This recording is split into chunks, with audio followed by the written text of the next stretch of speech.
ইয়া রাসূলুল্লাহ, আমি দুধ দেওয়ার তৌফিক নাই, গাভী দেওয়ার তৌফিক নাই, আপনাকে হাদিয়া উট দেওয়ার তৌফিক নাই, সম্পদ দেওয়ার তৌফিক নাই, আমি গরিব মানুষ। ইয়া রাসূলুল্লাহ, আমার কলিজা টুকরা সন্তান মাত্র 10 বছর বয়স, আপনার খেদমত করার জন্য আমার সন্তান আনাসকে আমি আপনার দরবারে হাদিয়া দিয়া দিলাম। সুবহানাল্লাহ। চিন্তা করেন কেমন ভালোবাসা। ভালোবাসা কাকে বলে, মহব্বত কাকে বলে? নিজের মা নিজের সন্তানকে আল্লাহ নবীর খেদমতে উৎসর্গ করে দিয়েছেন। সুবহানাল্লাহ। হযরত আনাস ইবনে মালিক বলেন, আল্লাহ নবী আমাদের সামনে আমাদেরকে নিয়ে ওয়াজ করতেছেন, তালিম দিতেছেন। হঠাৎ করে তাকায়া দেখলাম আল্লাহর নবী কথা বলতেছেন। হঠাৎ করে তাকায়া দেখলাম আল্লাহর নবীর চোখের মধ্যে তন্দ্রা এসে গেছে, ঘুম এসে গেছে, হালকা ঘুম যাকে বলে তন্দ্রা বলা হয়। নবীজির চোখ মুবারকে তন্দ্রা এসে গেছে। আমি তাকায়া রইলাম, আল্লাহ নবীর চেহারার দিকে তাকায়া রইলাম। আমি তাকায়া দেখলাম একটু পরেই আল্লাহ নবী মুস্কি হাসি দিয়া ঘুম ভাঙলেন। সুবহানাল্লাহ। আল্লাহ নবী মুস্কি হাসি দিয়া ঘুম ভাঙলেন। নবীজি কথা বলতেছেন, হঠাৎ করে নবীজি ঘুমায়া গেলেন। অল্প কিছুক্ষণের মধ্যে আল্লাহ নবী মুস্কি হাসি দিয়া ঘুম ভাঙলেন। আমি আনাস ইবনে মালিক আল্লাহ নবীকে জিজ্ঞেস করলাম, ইয়া রাসূলুল্লাহ, ইয়া হাবিবাল্লাহ, আপনি মুস্কি হাসি দিয়া ঘুম ভাঙলেন কেন গো আল্লাহর নবী? নবী আমার বলেন, আনাস, এই মুহূর্তে জিবরিল আমিন আমার কাছে একটা সূরা নাজিল করেছে, ইন্না আ'তাইনা। হে আনাস ইবনে মালিক, জিবরিল আমিন এই সূরাটা আমার কাছে এই মুহূর্তে নাজিল করে গেছে। ও আনাস ইবনে মালিক, তুমি কি জানো নি কাউসার কি? কাউসার যে আল্লাহ দিলেন, কাউসার যে আল্লাহ দিলেন আমাকে কোন নিয়ামত দিলেন, কত বড় নিয়ামত তুমি কি জানো নি? সাহাবায়ে কেরাম কিছু জানলেও বলতেন, না ইয়া রাসূলুল্লাহ আমরা জানি না। জানলেও বলতেন কি? জানলেও বলতেন। আর আমরা কি না জানলেও বলি না জানি আমি। একজনকে মাসালা জিজ্ঞেস করলেন, সে জানে না, ফতোয়া দিয়া দেয়, দেখি দেয় না। কিন্তু সাহাবায়ে কেরাম কত আদব ওয়ালা ছিলেন। আল্লাহ নবীকে বললেন, ইয়া রাসূলুল্লাহ আমরা কিছু জানি না, আপনি বলেন। আল্লাহ নবী এবার বললেন, আল্লাহ পাক আমাকে কাউসার নামক নিয়ামত দিলেন। সাহাবীরা তোমরা কি জানো নি কাউসার কি জিনিস? বলেন, না আমরা তো জানি না। নবী বলেন, সাহাবীরা আল্লাহ পাক আমাকে কাউসার দিলেন, জান্নাতের একটা নহর দিলেন। তোমরা কি জানো নি ওই জান্নাতের নহরটা কেন দিলেন? এরে আমার সাহাবীরা, জান্নাতের নহর আল্লাহ পাক দিলেন, এখানে হাউজে কাউসারের একটা নহর আমাকে আল্লাহ দিলেন। কিয়ামতের ময়দানে মুসিবতের সময়ে আমার যত উম্মতের বান্দা বান্দি ঈমান নিয়ে মরতে পারবে, আমল নিয়ে মরতে পারবে, আমি রাহমাতুল লিল আলামিন নিজের হাতে আমার ওই উম্মতদেরকে নিজ হাতে হাউজে কাউসারের পানি পান করাইয়া, কলিজা ঠান্ডা করাইয়া আমি আমার উম্মতদেরকে ফুল সিরাতের যাত্রী বানায়া দিব। আমি আমার উম্মতকে নিজের হাতে হাউজে কাউসারে পানি পান করাইয়া, উম্মতের কলিজা ঠান্ডা করাইয়া ফুলসিরাতের যাত্রী বানায়া দিব।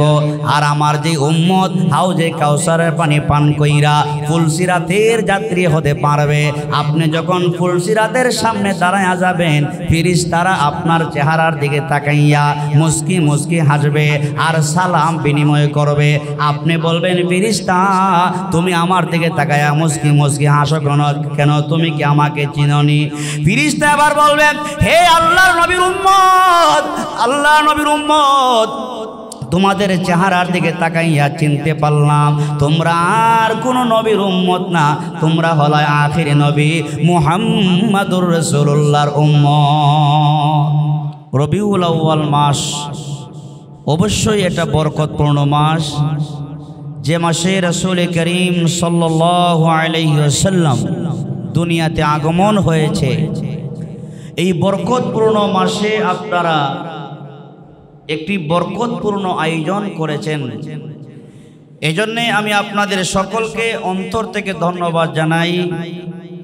পাশাপাশি সে মহান রব্বুল আলামিনের দরবারে শুকরিয়া জ্ঞাপন করতে যাচ্ছি যে মহান আল্লাহ সুবহানাহু ওয়া তাআলা আমাদের সকলকে আজকের এই মিলাদুন নবী এবং সিরাতুন নবী সাল্লাল্লাহু আলাইহি ওয়াসাল্লামের উপলক্ষে তাফসীর মাহফিলে উপস্থিত হওয়ার সুযোগ করে দিয়েছেন।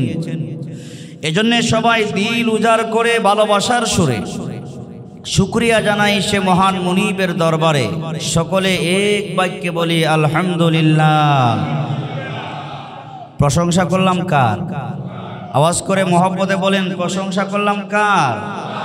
সুখে দুঃখে যার প্রশংসা হবে তিনি কে? বিপদে পড়লে ডাকবো কাকে? সুখে থাকলে কাকে?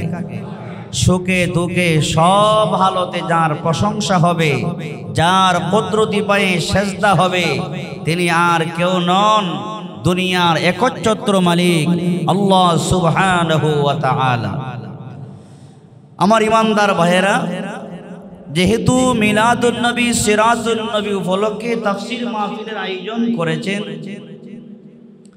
আমি আপনাদের সামনে কোরআনে হাকিমের সবচাইতে ছোট্ট একটি সূরা, মাত্র 3 আয়াত বিশিষ্ট একটি সূরা আপনাদের সামনে তেলাওয়াত করেছি। আমার যতটুকু জানা আছে, আপনারা ফেনী জেলার মানুষ, সত্যিকার অর্থে আপনারা নম্র, ভদ্র এবং শরীফ মানুষ। আমি আশা করি এবং দিল উজাড় করে আপনাদের জন্য দোয়া করব। যেহেতু আপনারা অনেক পরিশ্রম করে কষ্ট করে আজকের এই সুন্দর একটা আয়োজন করতে পেরেছেন, যতটুকু সময় আমার আলোচনা চলবে বসবো তো ইনশাআল্লাহ? মহব্বতে কোন বসবো তো ইনশাআল্লাহ? আসুন আমরা আলোচনা শুরু করি। কোরআনে হাকিমের মধ্যে সর্বমোট 114টি সূরা আছে। আমি আস্তে আস্তে সামনে যাচ্ছি, তাফসীর মাহফিল যেহেতু, এজন্য এই সিস্টেমেই আমি আলোচনা করব ইনশাআল্লাহ। আপনারা শিক্ষিত মানুষ, আশা করি আপনারা কষ্ট নেবেন না। কোরআনে হাকিমের মধ্যে সর্বমোট সূরা আছে কতটি? মাশাআল্লাহ 114টি। কেউ যদি আপনাদেরকে প্রশ্ন করে, মুসলমান হিসাবে কেউ প্রশ্ন করতে পারে, বলে আপনি যে 5 ওয়াক্ত নামাজ পড়েন, সকাল সন্ধ্যা কোরআন তেলাওয়াত করেন, আপনার কোরআনে সূরা আছে কতটি? বলতে পারবো না। 114টি সূরা আছে। সর্বমোট পারা আছে কতটি? কোরআনে পারা আছে কতটি? 30 পারা। মাশাআল্লাহ। কোরআনে হাকিমের মধ্যে 30টি পারা আছে, 114টি সূরা আছে। এই সূরা কাউসার 114টি সূরা সমূহের মধ্যে সবচাইতে ছোট সূরা, 3 আয়াত বিশিষ্ট সূরা। কিন্তু এই সংক্ষিপ্ত একটি সূরা, যদিও এর আলোচনা কিন্তু সংক্ষেপ না, অনেক বেশি। আমি শুধু না, আপনাদের খতিব সাহেব শুধু না, সারা পৃথিবীর মানুষ যদি সূরা কাউসার নিয়ে আলোচনা শুরু করে, তার জীবন শেষ হবে, পৃথিবী শেষ হবে। আল্লাহর কসম, আল্লাহর কোরআনের একটা সূরা তো দূরের কথা, একটি আয়াতের ব্যাখ্যা, দুনিয়া খতম হয়ে যাবে, একটি আয়াতের ব্যাখ্যা শেষ হবে না। কোরআন এটা সাগর না, মহাসাগর না, এটার কোনো পরিমাণ নাই, হিসাব নাই, এর ব্যাখ্যা বেহিসাব। সুবহানাল্লাহি ওয়া বিহামদিহি। তো কোরআনে হাকিমের প্রতিটা সূরাকে আল্লাহ তাআলা একটা কারণে নাজিল করেছেন। খুব খেয়াল করে মনোযোগ দিয়ে শুনবেন। একটা কারণে নাজিল করেছেন, একটা প্রেক্ষাপটকে সামনে নিয়ে নাজিল করেছেন। একটা সমস্যার সমাধান দেখা দিয়েছে, আল্লাহ তাআলা সমস্যার সমাধান দিতে যায়া সূরা নাজিল করেছেন বা আয়াত নাজিল করেছেন। এই ভাষায় যদি কথা বলি বুঝবেন তো ইনশাআল্লাহ। একটা কারণে আল্লাহ তাআলা সূরা নাজিল করেছেন, সেই সংক্ষিপ্ত কারণটা আপনাদের অনেকেরই জানা আছে। সেই সংক্ষিপ্ত কারণটা হচ্ছে, আমার আপনার নবী, দু জাহানের বাদশাহ, শফিউল মুজনবিন নবী মুহাম্মদুর রাসূলুল্লাহ সাল্লাল্লাহু, নবীজির নাম যখন বলবো, আপনারা যে যেখানে আছেন সেখান থেকে দিল উজাড় করে বলবেন সাল্লাল্লাহু। বললে লাভ আছে না নাই? জুড়ে কোন লাভ আছে না নাই? লাভ আছে। কি পরিমাণ লাভ? আল্লাহ রাব্বুল আলামিন বলেন, ইন্নাল্লাহা ওয়া মালাইকাতাহু ইউসাল্লুনা আলান নবী ইয়া আইয়ুহাল্লাযীনা আমানু সাল্লু আলাইহি ওয়া সাল্লিমু তাসলিমা। আমার ইমানদার ভাইয়েরা, আমরা কোন নবীর উম্মত, কোন নবীর জীবনী নিয়ে আমরা আজকে আলোচনা করব? আল্লাহ পাক রব্বুল আলামিন যেই নবীর উপর দুরূদ শরীফ পড়ার জন্য কোরআনে হাকিমের মধ্যে একটা আয়াত নাজিল করে দিয়েছেন। সুবহানাল্লাহ। আল্লাহর নবী বলেন, কোন ইমানদার মুমিন বান্দা বান্দি যদি আমি মুহাম্মাদুর রাসূলুল্লাহর নাম মুবারক শোনার পরে যদি আপনি ভালোবাসার সাথে মহব্বতের সাথে একটা বার দুরূদ শরীফ পড়তে পারেন সাল্লাল্লাহু আলাইহি ওয়াসাল্লাম, যদি এতটুকু যদি বলতে পারেন, আল্লাহর নবী বলেন সাথে সাথে আল্লাহ পাক আপনার আমলনামায় 10টা নেকি লিখে দিবেন। আল্লাহর নবী বলেন, উম্মত শুধু তাই না, একবার দুরূদের দ্বারা 10টা নেকি আল্লাহ উম্মতের আমলনামায় লিখে দেন। আমার আপনার আমলনামাতে গুনাহ আছে না নাই? গুনাহ আছে না নাই? না আপনারা ফেনী জেলার মানুষ, আপনাদের কোনো গুনাহ নাই? ফেনী জেলা বলেন আর সিলেট জেলা বলেন, প্রতিটা ইমানদার মুমিন বান্দার জীবনে আমলনামায় যথেষ্ট গুনাহ আছে না নাই? আল্লাহর হাবিব বলেন, উম্মত তোমরা শোনো, একবার দুরূদের দ্বারা 10টা সব লেখা হয়, সাথে সাথে তোমার আমলনামা থেকে আল্লাহ পাক 10টা গুনাহকে মাফ করে দেন। সুবহানাল্লাহ। আমার ইমানদার ভাইয়েরা, শুধু তাই না, শুধু দুরূদের ফজিলত যদি বলি, নবীর জীবনে তো অনেক দূরের কথা, শুধু দুরূদের ফজিলত যদি বলতে থাকে ফজর হয়ে যাবে, কিন্তু দুরূদের ফজিলত বলা শেষ করা সম্ভব না। আল্লাহ নবী এক হাদিসে বলেছেন, মুসলিম শরীফের হাদিস, আল্লাহর নবী বলেন, আল্লাহ পাক রব্বুল আলামিন একজন ইমানদার যখন আল্লাহর নবীর উপর দুরূদ পাঠ করে, সাথে সাথে আল্লাহ পাক কুদরতিভাবে একজন ফেরেশতা সৃষ্টি করেন। নবী বলেন, ফেরেশতা এত বড় হবে, এত লম্বা হবে, ফেরেশতার এক হাত দুনিয়ার পূর্ব দিকে, আরেক হাত দুনিয়ার পশ্চিম দিকে, ওই ফেরেশতার মাথা আল্লাহ পাকের আরশ পর্যন্ত, পা মোবারক জমিনের নিম্ন স্তর পর্যন্ত। একজন ইমানদার নবীর উপর যখন দুরূদ শরীফ পাঠ করে, আল্লাহ পাক ওই ফেরেশতাকে বলেন, তুমি একটা পুকুরে, একটা নহরে তুমি গোসল করো, দুনিয়াতে এমন কোন সাগর নাই, ওই ফেরেশতা গোসল করবে। আল্লাহ পাক রব্বুল আলামিন কুদরতিভাবে একটা মহাসাগর বানায়া দেন। ফেরেশতা আল্লাহর হুকুমে ওই মহাসমুদ্রে গোসল করেন। আল্লাহর নবী বলেন, ফেরেশতা গোসল করার পরে হাজার হাজার কোটি কোটি পরিমাণ পানি ওই ফেরেশতার গায়ে যে লাগে, আল্লাহ পাক ফেরেশতাকে এবার বলবেন, ফেরেশতা তোমার সারাটা শরীরকে ঢাকি দাও, নাড়া দাও। নবী বলেন, ফেরেশতা তার সারাটা শরীরকে ঢাকি দেওয়ার কারণে, নাড়া দেওয়ার কারণে হাজার কোটি পানির ছিটা যে পড়বে, প্রতিটা পানির ছিটার বিনিময়ে আল্লাহ পাক একজন একজন করে ফেরেশতা সৃষ্টি করেন। আর ওই হাজারো কোটি ফেরেশতা দুরূদ পড়নেওয়ালা ব্যক্তির জন্য কিয়ামত পর্যন্ত আল্লাহর কাছে দোয়া চালায়া যায়। সুবহানাল্লাহ। কথা কি বুঝেন না? আমার ইমানদার ভাইরা, শুধু তাই না, আল্লাহর নবী বলেন, মায়ের উম্মত শোনো, কোন ইমানদার মুমিন বান্দা বান্দি যদি আমি নবীর উপর দুরূদ পাঠ করতে পারে, আপনি নবীর উপর দুরূদ পাঠ করলেন, নবী বলেন কিয়ামতের ময়দানে আপনার সেই দুরূদ কিয়ামতের ময়দানে আল্লাহ পাকের কাছে সাক্ষী হয়ে যাবে। সুবহানাল্লাহ। আপনার দুরূদ কিয়ামতের দিনে সাক্ষী হবে কার দরবারে? আল্লাহ পাকের কাছে। নবীজির দুরূদ আমার আপনার জন্য মাগফিরাতের জন্য সাক্ষী হয়ে যাবে। সুবহানাল্লাহ।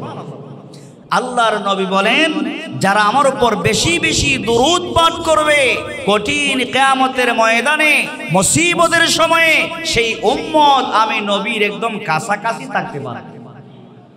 সুবহানাল্লাহ বলবেন না? সাইয়েদনা হযরতে আবু হুরায়রা থেকে বর্ণিত, আল্লাহর নবী বলেন, কোন ইমানদার যদি ফেনী জেলা থেকে এই মসজিদ থেকে রাসূলের উপর যদি দরুদ পাঠ করে, আমরা যে দরুদ পাঠ করে আল্লাহ পাক রব্বুল আলামিন রহমতের ফেরেশতা রেডি করে রাখছেন, সৃষ্টি করে রাখছেন।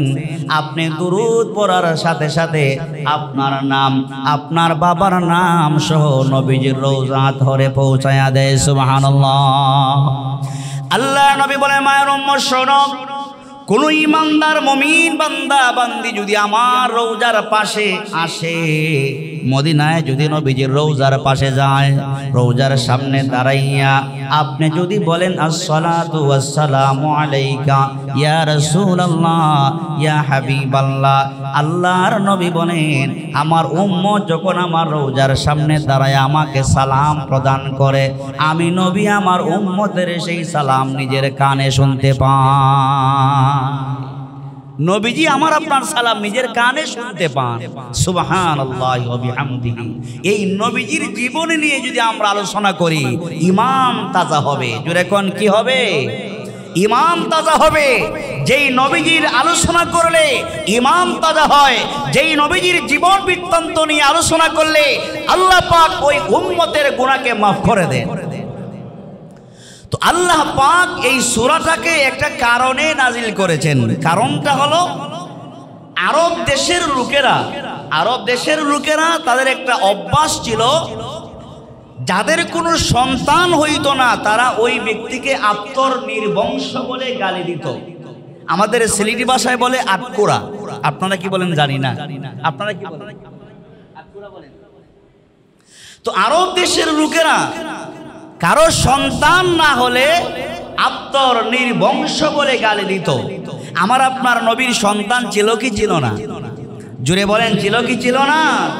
নবীজির পুত্র সন্তানও ছিল, মেয়ে সন্তানও ছিল। কিন্তু আরব দেশের কাফেরের বাচ্চারা আল্লাহর নবীকে আত্মর নির্বংশ বলে গালি দিত কেন? এর উল্লেখযোগ্য একটা কারণ হচ্ছে, আল্লাহর নবী যখন দ্বীনের দাওয়াত দিতেন, কালিমায়ে তাওহীদের দাওয়াত দিতেন, নবীজির দাওয়াত পেয়ে মক্কার কাফেররা ঝাঁকে ঝাঁকে ধলে ধলে কালিমা পড়ে মুসলমান হতে লাগলো। যখন দেখলো কালিমা পড়ে মুসলমান হতে লাগলো, এটা কাফেররা সহ্য করতে পারে? জোরে বলেন, কাফেররা কি সহ্য করতে পারে? কাফেররা সহ্য করতে পারে না। সেই সময় সেই জমানায় যেমন কাফেররা আল্লাহর নবীর দাওয়াতের মিশনকে সহ্য করতে পারে নাই, বর্তমান সময়েও সারা পৃথিবীতে এমনকি আমাদের বাংলাদেশেও কিছু ইমানদার নামদারি মুনাফিক আছে। আপনি যদি তাওহীদের কথা বলেন, ইকামতে দ্বীনের কথা বলেন, আপনাকে বিভিন্ন ধরনের ঠেক লাগিয়ে আপনাকে আপনার কণ্ঠকে স্তব্ধ করার জন্য চেষ্টা করবে। এমন আছে না নাই? আপনি যদি কোরআনের কথা বলতে চান, হয়তো আপনাকে রাজাকারের দোহাই দিয়া জেলে ঢুকাইয়া দিবে, না হয় আপনাকে জঙ্গি তকমা দিয়ে আপনার কণ্ঠকে রোধ করার চেষ্টা করবে। এমন যারা করে, উতবা সাইবারা যেই কাজ করেছিল, বর্তমান সময়ে যদি কোনো মুসলমান নামদারিরা এমন কাজ করে, তাদের রক্ত আবু জেহেল উতবা সাইবাদের চাইতে কোনো অংশে কম নয়। তো মক্কার কাফেররা আল্লাহ নবীকে আটকুরা বলে গালি দিত কেন? ওনার তো ছেলেও ছিল, মেয়েও ছিল। গালি দেওয়ার একমাত্র কারণ আল্লাহর নবীর দাওয়াতের কারণে হাজার হাজার কাফেররা ধলে ধলে কালিমা পড়ে মুসলমান হতে লাগলো। তারা সহ্য করতে পারে না, তো আল্লাহ নবীকে তারা গালি দিতে লাগলো। এমন সময়ে আল্লাহর নবীর সর্বশেষ কাসেম অথবা ইব্রাহিম নবীজির পুত্র সন্তান বালিগ হওয়ার আগেই যখন ইন্তেকাল হয়ে যায়, এখানে আপনারা যারা আছেন, কারো সন্তান যদি মারা যায় মনে ব্যথা লাগে কি লাগে না? মুরব্বী বাবারা আওয়াজ করে বলেন, ব্যথা লাগে কি লাগে না? ব্যথা লাগে। আপনার কোনো সন্তান যদি মারা যায় মনে দারুণ ব্যথা। ওই সময় যদি আপনার কাছে যায় একজন বলে, এই মিয়া তুমি তো আটখোরা, তোমার পুত্র সন্তান মারা যায়, তোমার মেয়ে সন্তান মারা যায়, সন্তান আসে, জানি না তুমি কোন পাপ করেছো, পাপের কারণে তোমার সন্তান একটাও বাঁচে না, তুমি তো হইলায় আটখোরা। বলুন তো দেখি, ওই অবস্থায় ওই ব্যক্তির কলিজায় আঘাত লাগবে কি লাগবে না? লাগবে না? আমার ইমানদার ভাইরা, আল্লাহর নবী তো আমার আপনার মতো সাধারণ না। সাধারণ নাকি? আমার আপনার নবী তো আমার আপনার মতো সাধারণ না। উনি হলেন রাহমাতুল লিল আলামিন, শফিউল মুজনবিন। আল্লাহ নবীর মনে বড় ব্যথা, পুত্র সন্তান মারা যাবার কারণে আল্লাহর নবীর চোখ থেকে পানি জোরে পড়তেছে। এমন সময়ে মক্কার কাফেররা আল্লাহর নবীকে আঙ্গুল দিয়া তাকায়া দেখায়া বলে, ওই যে আব্দুল্লাহর বেটা মুহাম্মদ দ্বীনের দাওয়াত দেয়, আল্লাহ পাকের কথা বলে, তোমরা মনে রাখবা আব্দুল্লাহর ছেলে মুহাম্মদ যখন মারা যাবে তার নাম নেওয়ার মতো পৃথিবীতে কেউ আর বাকি থাকবে না। তার নাম কেউ নিবে না, তার নাম দুনিয়াতে বাকি থাকবে না, তার ধর্ম থাকবে না, তার ইসলাম থাকবে না। কারণ হিসাবে তারা উল্লেখ করতো মুহাম্মদের পুত্র সন্তান বাঁচে না। জোরে কন নাউজুবিল্লাহ। আল্লাহ নবীকে আটকুরা বলে গালি দেওয়ার কারণে আল্লাহ পাক আল্লাহ নবীকে মক্কার কাফেররা গালি দিবে, এটা তো আল্লাহ পাক সহ্য করতে পারেন না। পারেন নাকি? মক্কার কাফেররা আটকুরা বলে গালি দেয়, আফতর নির্বংশ বলে গালি দেয়। আল্লাহর নবী সেজদায় পড়ে কান্দে, আল্লাহকে ডেকে বলে, আল্লাহ দ্বীনের দাওয়াত দেওয়ার জন্য তায়েফের ময়দানে রক্তাক্ত হইলাম। হে পরওয়ারদিগার আলম, দ্বীনের দাওয়াত দেওয়ার কারণে তায়েফের ময়দানে রক্তাক্ত হইলাম। দ্বীনের দাওয়াত দেওয়ার কারণে উহুদের ময়দানে দাম শহীদ করলাম। দ্বীনের দাওয়াত দেওয়ার কারণে বদরের প্রান্তরে 14 জন তরতাজা সাহাবায়ে কেরাম নিজের জীবনটাকে কোরবান করেছে। হে পরওয়ারদিগার, আমি ইন্তেকাল করলে পরে আমার ধর্ম যদি না থাকে, আমার দ্বীন ও মিল্লাত যদি না থাকে, আমার নাম নেওয়ার মতো যদি কেউ না থাকে, এর চাইতে বড় কোনো আর দুঃখ হতে পারে না। আল্লাহ পাক জিবরিল আমিনকে বলেন, জিবরাইল, আমার বন্ধু রাহমাতুল লিল আলামিন কাঁদবে, আমি আল্লাহ সহ্য করতে পারি না। যাও রে জিবরাইল, যাও আমার বন্ধুর সম্মান বৃদ্ধি করার জন্যে, আমার বন্ধুকে সান্ত্বনা দেওয়ার জন্যে, মক্কার কাফিরদেরকে দাঁত ভাঙ্গা জবাব দেওয়ার জন্যে আমি আল্লাহ একটা সূরা নাজিল করলাম। ইন্না আ'তাইনাকাল কাউসার ফাসল্লি লিরাব্বিকা ওয়ানহার ইন্না শানিআকা হুয়াল আবতার। আল্লাহ পাক রব্বুল আলামিন এই ছোট্ট একটি সূরা, মাত্র 3 আয়াত বিশিষ্ট একটি সূরা নাজিল করে তার বন্ধুকে জানায়া দিলেন, নবী আমার মক্কার কাফেরদের কথায়, আস ইবনে ওয়াইলের কথায়, কাব ইবনে আশরাফের কথায়, ইসলামের দুশমন আবু জেহেল, উতবা, সাইবাদের কথায় আপনার মন ঘাবড়াবেন না, আপনি বেজার হবেন না, আপনি টেনশন ফিল করবেন না। ওগো আমার নবী, মক্কার কাফিররা আপনাকে দেখায় বলে আপনার পুত্র সন্তান বাঁচে না, এই জন্য আপনার নাম নেওয়ার মতো কেউ থাকবে না। আপনার পুত্র সন্তান বাঁচে না, এই জন্যে আপনার নাম পৃথিবীতে থাকবে না। না না নবী আমার, ওদের কথা ঠিক নয়, ওরা মিথ্যা কথা বলে। আমি আল্লাহ সূরা কাউসার নাজিল করে জানায়া দিলাম, বন্ধু আমার, আপনার পুত্র সন্তান না বাঁচলেও আমি আল্লাহ পাক আপনাকে কাউসার নামক নিয়ামত দিয়া দিলাম। সুবহানাল্লাহ। আল্লাহ সুবহানাহু ওয়া তাআলা তার নবীকে সান্ত্বনা দেওয়ার জন্য, ওই মক্কার দুষ্ট কাফেরদের দাঁত ভাঙ্গা জবাব দেওয়ার জন্য আল্লাহ জানিয়ে দিলেন, বন্ধু সেজদা থেকে মাথা উঠান, আপনার কাদার কোনো প্রয়োজন নাই। আপনার পুত্র সন্তান না বাঁচলেও আমি আল্লাহ আপনাকে এমন একটা নিয়ামত দিলাম, কাউসার নামক নিয়ামত দিলাম। আপনার এমন একটা নিয়ামত, যেই নিয়ামত পৃথিবীর আর কোনো নবী রাসূলকে আমি আল্লাহ দিই। তো আল্লাহ পাক মক্কাবাসীদের জবাব দেওয়ার জন্য, তার রাসূলকে সান্ত্বনা দেওয়ার জন্য এই সূরাটি নাজিল করলেন। এবার আসুন আমরা সূরার ভিতরে যাই। এই সূরা নাজিল করে আল্লাহ প্রথমে একটি শব্দ বলছেন। কয়টি? জুড়ে বলেন কয়টি? নবী, আমি আপনাকে কাউসার নামক নিয়ামত দিলাম। শুধু কাউসারের একটু ব্যাখ্যা আজকে আপনাদের সামনে করব। আল্লাহ তাআলা বলেন, নবী, আমি আপনাকে কাউসার নামক নিয়ামত দিলাম। আপনার পুত্র সন্তান যেহেতু বাঁচে না, কেন পুত্র সন্তান বাঁচে না তারও একটা কারণ আছে, আছে না নাই হুজুর, আছে না? পুত্র সন্তান বাঁচে না কেন তারও একটা কারণ আছে। আপনারা মাইন্ড কইরেন না, আপনারা শিক্ষিত সমাজ, আশা করি আপনারা ভুল বুঝবেন না। বিশেষ করে আমাদের বাংলাদেশে পীরদের সংখ্যা কম না বেশি? পীরদের সংখ্যা কম না বেশি? বেশি। পীরের দরকার আছে না নাই? জুড়ে বলেন, পীরেরও দরকার আছে না নাই? তবে এমন পীর আমরা চাই না যেই পীর নামাজ রোজা কিছুর দ্বারে কাছেও যায় না, নামাজও পড়ে না, রোজাও রাখে না, নামাজের দ্বারে কাছেও যায় না। এমন পীর কি আমরা চাই? জুড়ে বলেন, এমন পীর কি চাই? যেই ব্যক্তি পীর দাবি করে, নামাজ পড়ে না, রোজা রাখে না, আপনার আওয়াজ করে বলেন সে কি পীর হতে পারে? সে পীর হতে পারে? সে পীর হতে পারে না। পীর হতে হলে নামাজ রোজার অবশ্যই দরকার আছে না নাই?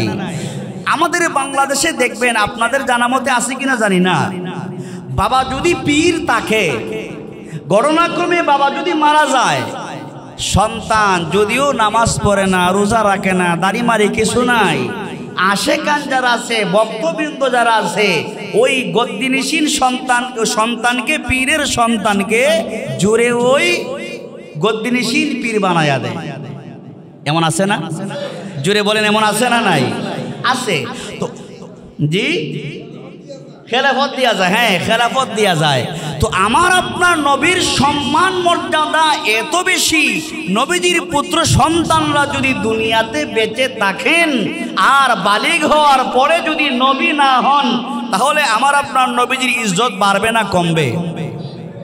নবীর ছেলে যদি নবী না হন, অন্যান্য নবীর ছেলেরা নবীও ছিল, উনার ছেলেও নবী ছিল। এখন আমার আপনার নবীর মর্যাদা সব নবীদের উপরে, ওনার ছেলে যদি একজনও নবী না হন, তাহলে আশেকে বেবস যারা, ওরা বলবে এত বড় একজন নবী, এত সম্মানের অধিকারী একজন নবী, ওনার একজন ছেলে তো আর নবী হইল না। বলতে পারে কি পারে না?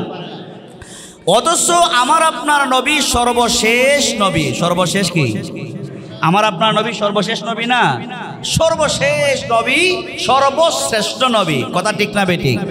আল্লাহ কোরআনে বলেছেন, মা কানা মুহাম্মাদুন আবা আহাদিম মির রিজালিকুম ওয়ালাকির রাসূলুল্লাহি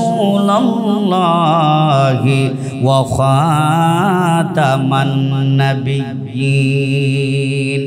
আল্লাহ পাক রব্বুল আলামিন আমার আপনার নবীকে সর্বশেষ এবং সর্বশ্রেষ্ঠ নবী বানিয়ে পাঠিয়েছেন। আল্লাহ পাক বুঝাইতে চান, বন্ধু আমার, আপনার পরে আর কোনো নবী আসবেন? আপনার পরে আর কোনো নবী আসবেন না। আপনি হলেন সর্বশ্রেষ্ঠ নবী। আপনার পরে যদি নবী আসার দরওয়াজাটা খোলা থাকে, আপনি শ্রেষ্ঠ নবী হইতে পারবেন না, আপনি সবচেয়ে দামি নবী হইতে পারবেন না। ও মুহাম্মদ সাল্লাল্লাহু আলাইহি ওয়াসাল্লাম, আমি আল্লাহ আপনার সম্মান মর্যাদা বাড়াবার জন্যে আপনার পুত্র সন্তানদেরকে বালিগ হওয়ার আগেই দুনিয়া থেকে আমি আল্লাহ উঠিয়ে নিয়েছি। জুড়ে কান সুবহানাল্লাহ। আল্লাহ পাক তার নবীর সম্মানকে বাড়াবার জন্য, নবীর ইজ্জতকে বাড়াবার জন্য ওনার পুত্র সন্তানদেরকে বালিগ হওয়ার আগে দুনিয়া থেকে উঠিয়ে নিয়েছেন। আর মক্কার কাফেররা বলে, আপ্তর নির্বংশ বলে গালি দেয়, বলে মুহাম্মদের পুত্র সন্তান বাঁচে না, তার নাম নেওয়ার মতো কেউ থাকবে না, মুহাম্মদের ধর্ম উচ্চারণ করার মতো কেউ থাকবে না। আল্লাহ বলেন, না না, ইন্না আ'তাইনাকাল কাউসার। নবী আমার, আপনি টেনশন ফিল করবেন না, মক্কার কাফিরদের কথায় মন ঘাবড়াবেন না, আপনার মাথা মোবারক উঠান। আপনার পুত্র সন্তান না বাঁচলেও আমি আল্লাহ এমন একটা নিয়ামত আপনাকে দিলাম, যেই নিয়ামত 2,24,000 পয়গম্বরের মধ্যে কোনো নবীকে আমি আল্লাহ দেই না। এমন একটা নিয়ামত আল্লাহ তাআলা তার নবীকে দিয়েছেন। যেই নিয়ামতটা আল্লাহ তাআলা তার নবীকে দিয়েছেন, এই নিয়ামত সম্পর্কে আমাদের কিছু ধারণা নেওয়ার দরকার আছে না নাই? জোরে বলুন, কিছু ধারণা নেওয়ার দরকার আছে না নাই? এই কাউসার শব্দের ব্যাখ্যা করা হয়েছে, কমপক্ষে 50টা হাদিস বর্ণনা করা হয়েছে। কতটা? শুধুমাত্র কাউসার শব্দের ব্যাখ্যা করতে যাইয়া কম পক্ষে 50টা হাদিস বর্ণনা করা হয়েছে। সুবহানাল্লাহ বলেন। কাউসার শব্দের তাফসিরে বাহরে মুহিতের মধ্যে এই কাউসার শব্দের 26টা ব্যাখ্যা করা হয়েছে। কতটা? 26টা ব্যাখ্যা করা হয়েছে। এই 26টা ব্যাখ্যা করা হয়েছে। যদি আপনারা ধৈর্যের সাথে বসতে পারেন, 26টা তরজমা যদি আমি বলা একটা একটা করে যদি বলা শুরু করি, আপনারা কি বসতে রাজি আছেন? জুড়ে বলেন, বসতে রাজি আছেন? দেখা যাবে আমি কয়টা বলতে পারি আর আপনারা কয়টা শুনতে পারেন আজকে দেখা যাবে। বসবেন তো ইনশাল্লাহ? ফজর পর্যন্ত বসবেন তো? কাউসার শব্দের অর্থ কয়টা বললাম? 26টা। কাউসার শব্দের অর্থ কয়টা বললাম? 26টা। কাউসার শব্দের 26টা অর্থ তাফসিরে বাহরে মুহিতের মধ্যে আল্লাহ তাআলা তার নবীকে কাউসার যে দিলেন, এই কাউসার দিয়ে আমরা নামাজে দাঁড়ায়া যদি সময় কম থাকে, কারেন্ট যদি না থাকে, এই ছোট্ট ছোট্ট সূরাগুলোকে নামাজে কাজে লাগাই কি লাগাই না হুজুর? ওই ছোট ছোট সূরাগুলোকে আমরা নামাজে কাজে লাগাই কি লাগাই না? কাজে লাগাই। এই যে আল্লাহ তাআলা ছোট্ট একটি সূরা নাজিল করে তার নবীকে বললেন, আমি আল্লাহ আপনাকে কাউসার দিলাম, পুত্র সন্তান উঠায়া নিছেন, আর ওইদিকে বলেন আমি আল্লাহ আপনাকে কাউসার দিলাম, পুত্র সন্তান উঠায়া নিয়া কাউসার দিয়ে আল্লাহ কি বুঝাইতে চান, আমাদের নবীকে আল্লাহ কি সম্পদ দিলেন, কি নিয়ামত দিলেন, আমরা যারা নবীর উম্মত দাবি করি আমাদের বোঝার দরকার আছে না নাই? আমার আপনার বাবাকে যদি কেউ সম্মান করে, ইজ্জত করে, বাবার সম্মানে সন্তানের সম্মান বাড়ে না কমে? জোরে বলেন, বাড়ে না কমে? নবীর সম্মান যদি বাড়ে, আমরা যারা নবীর উম্মত হয়েছি আমাদের সম্মান বাড়বে না কমবে? বাড়বে, আমাদের সম্মান বাড়বে। আল্লাহ কোরআনেও বলেছেন, কুনতুম খায়রা উম্মাতিন উখরিজাত লিন্নাস তা'মুরুনা বিল মা'রুফি ওয়া তানহাউনা 'আনিল মুনকার ওয়া তু'মিনুনা বিল্লাহ। আল্লাহ পাক রব্বুল আলামিন কোরআনে হাকিমের মধ্যে আমরা যারা মুহাম্মাদুর রাসূলুল্লাহর উম্মত হতে পেরেছি, আমাদের সম্মান মর্যাদা, আমাদের কোয়ালিটি আল্লাহ বর্ণনা করেছেন। কুনতুম খায়রা উম্মাহ, আমি আল্লাহ পাক মুহাম্মাদুর রাসূলুল্লাহর উম্মতদেরকে শ্রেষ্ঠ উম্মত নির্ধারণ করে দিয়েছি। সুবহানাল্লাহ। তো কাউসার শব্দের 26টি অর্থের মধ্যে 1 নাম্বার অর্থ শুরু হয়ে গেল। কাউসার শব্দের 26টা অর্থ না, 1 নাম্বার অর্থ হলো আল্লাহ তাআলা বলেন নবী আপনাকে কাউসার দিলাম। এর 1 নাম্বার অর্থ হলো, কাউসার শব্দের অর্থ হলো জান্নাতের একটা নহর। সুবহানাল্লাহ কইবেন না? কাউসার শব্দের 1 নাম্বার অর্থ কি? জান্নাতের একটা নহর। কাউসার শব্দের প্রথম যে ব্যাখ্যাটা, আল্লাহ বলেন আমি আপনাকে কাউসার দিলাম, মানে হলো আপনাকে জান্নাতের একটা নহর দিলাম। জান্নাতের নহরটা কত বড়? আটলান্টিক মহাসাগরের সমান। আটলান্টিক মহাসাগরের সমান। সারা পৃথিবীর সাগর মহাসাগর যা কিছু আছে, নদী নালা খাল বিল সাগর মহাসাগর যা কিছু আছে, সব কিছুকে যদি এক জায়গায় জমা করা হয়, আল্লাহর কসম জান্নাতের একটা নহরের সমানও হবে না। আল্লাহ বলেন আপনাকে কাউসার দিলাম মানে জান্নাতের একটা নহর দিলাম। সুবহানাল্লাহ বলেন। মুসলিম শরীফে লম্বা হাদিস বর্ণনা করা হয়েছে হযরতে আনাস ইবনে মালিক রাদিয়াল্লাহু আনহু থেকে। হযরতে আনাস ইবনে মালিক রাদিয়াল্লাহু আনহু আল্লাহর নবীর 10 বছরের খাদেম ছিলেন। কত বছরের? 10 বছরের খাদেম ছিলেন। রাসূল পাক সাল্লাল্লাহু আলাইহি ওয়াসাল্লাম মক্কা থেকে হিজরত করে যখন মদিনায় গিয়েছিলেন, মদিনায় হিজরত করে মদিনায় যাবার পরে মদিনার সাহাবায়ে কেরাম আল্লাহর নবীর জন্য হাদিয়া তোহফা নিতে লাগলো। কোন সাহাবী ছাগলের মাথা নিয়ে যান, কোন সাহাবী টাকা নিয়ে যান, পয়সা নিয়ে যান, কোন সাহাবী গাভীর দুধ নিয়ে যান, উটের দুধ রাসূলের দরবারে হাদিয়া নিয়ে যান। হাদিয়া নেওয়া সুন্নত। হাদিয়া নেওয়া কি? বড় বড় আলেমদেরকে হাদিয়া দেওয়া, মানে যার কাছ থেকে আপনি দোয়া আনবেন ওনাকে হাদিয়া দেওয়া। এটা কি? সুন্নত। এখন বর্তমানে আমরা যারা হুজুর আছি আমরা শুধু হাদিয়া পকেটে ঢুকাইতে জানি, আপনাদেরকে আর দিতে জানি না। কথা ঠিক কিনা? আমাদের মতো যারা পীর আছে, আমি তো আর পীর না, বাংলাদেশের কথাই যদি বলি আপনাদের জানা থাকলে বলবেন। আমার জানা মতে এই বয়সে এমন কোনো পীর পাইলাম না যে পীরের দরবারে গেলে হাদিয়া তোহফা নিয়ে যায়, পীর আসার সময় এই কথা বলে না, বাবা সিলেট থেকে অনেক কষ্ট করে আসছো, গাড়ি ভাড়া বাবদ তুমি 1000 টাকা নিয়ে যাও। এই কথা বলার মতো কোনো পীর আমি এই বয়সে পাই নাই। আপনারা পাইছেন কিনা জানি না, আপনারা পাইছেন? ছাগল নিয়ে যান, উট নিয়ে যান, সারা সম্পদ যদি নিয়ে যান, পীরের পকেটে ঢুকাইয়া দিবে। আপনার যে আসছেন আর যাবেন, আপনার গাড়ি ভাড়া আছে কিনা এটা পীর জানার কি নাই কোনো দরকার? তো মদিনায় হিজরত করে যাবার পরে সাহাবায়ে কেরাম গাভীর দুধ, উটের মাথা, ছাগলের মাথা নবীজির দরবারে হাদিয়া নিয়ে যাইতেছেন। কেন? নবীজি হিজরত করে মক্কা থেকে মদিনায় গেছেন, সাথে বাড়িঘর নিয়ে গেছেন। জুড়ে বলেন, সাথে বাড়িঘর নিয়ে গেছেন? সাথে বাড়িঘর নিয়ে যান না। আমি আপনাদের এখানে আসছি মুসাফির, মেহমান, বাড়িঘর কিছু আনি নাই।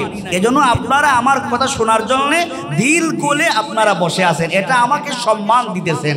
এই যে আপনারা আমাকে সম্মান দিতেছেন, আওয়াজ করে বলেন আপনাদের সম্মান বাড়াইয়া দিবেন কে?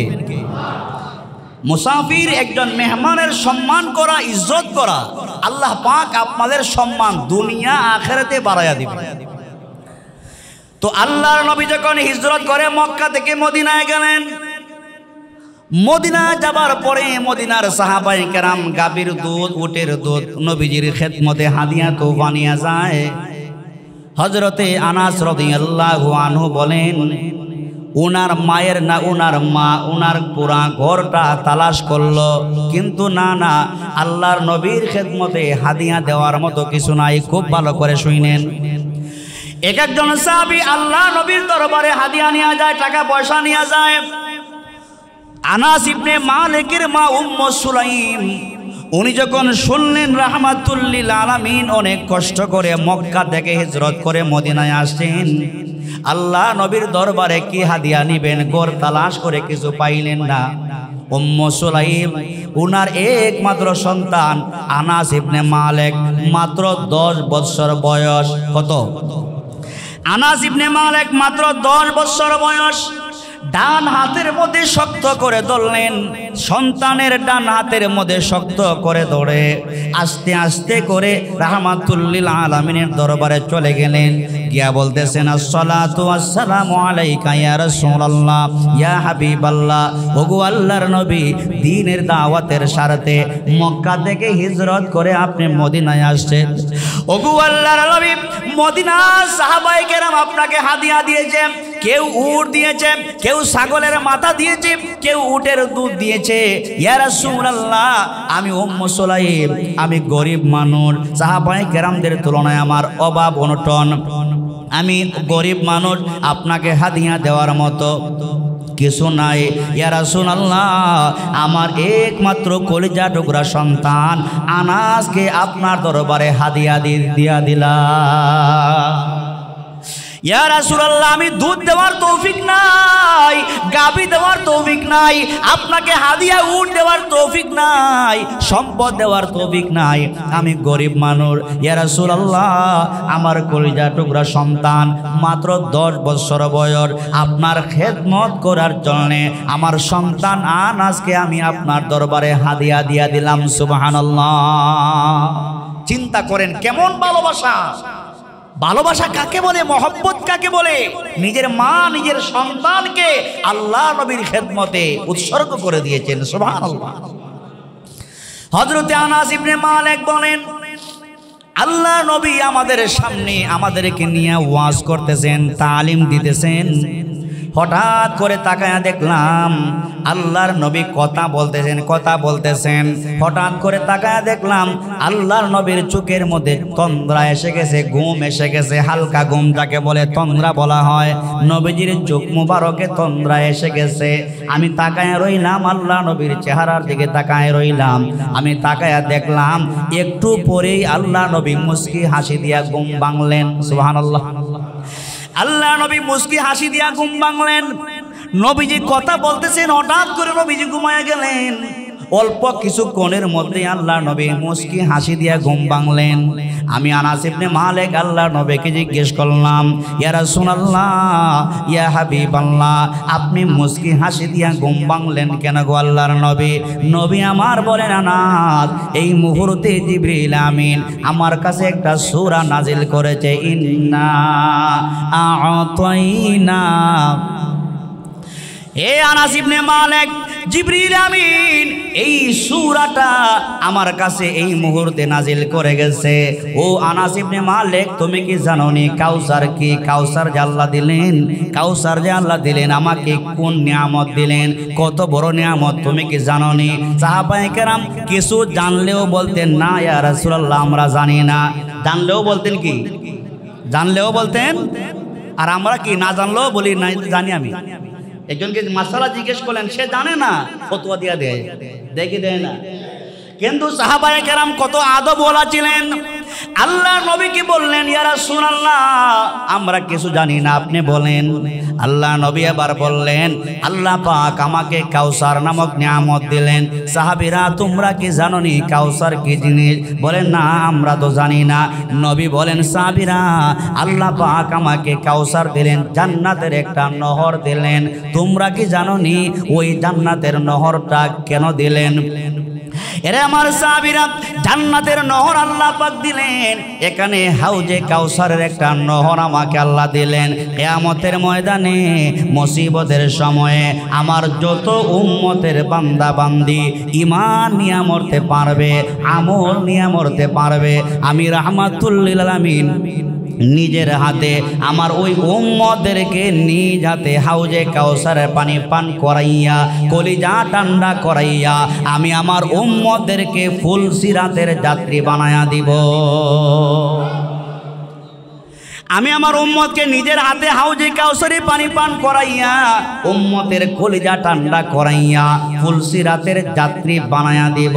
আর আমার যে উম্মত হাউজে কাউসারের পানি পান কইরা ফুলসিরাতের যাত্রী হতে পারবে, আপনি যখন ফুলসিরাতের সামনে দাঁড়ায়া যাবেন, ফেরেশতারা আপনার চেহারার দিকে তাকাইয়া মুস্কি মুস্কি হাসবে আর সালাম বিনিময় করবে।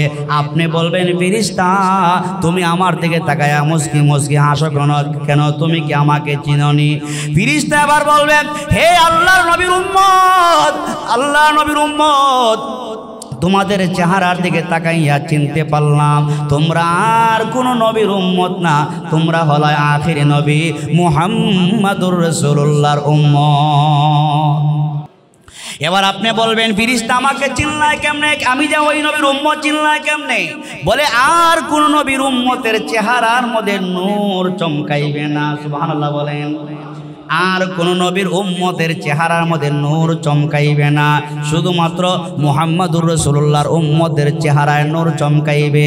উম্মাহাতুল মুমিনিন হযরত আয়েশা রাদিয়াল্লাহু আনহা আল্লাহর নবীকে প্রশ্ন করলেন, ইয়া রাসূলুল্লাহ, ইয়া হাবিবাল্লাহ, আপনি যে বলেছেন কিয়ামতের ময়দানে আপনার উম্মতদেরকে হাউজে কাউসারে পানি পান করাবেন, নবী আমার একটা প্রশ্ন করতে চাই, কিয়ামতের ময়দানে আদম নবীর উম্মত থাকবে, নূহ নবীর উম্মত থাকবে, ঈসা নবীর উম্মত থাকবে, ইব্রাহিম খলিলুল্লাহর উম্মত থাকবে, সব নবীর উম্মত কিয়ামতের ময়দানে থাকবে কি থাকবে না?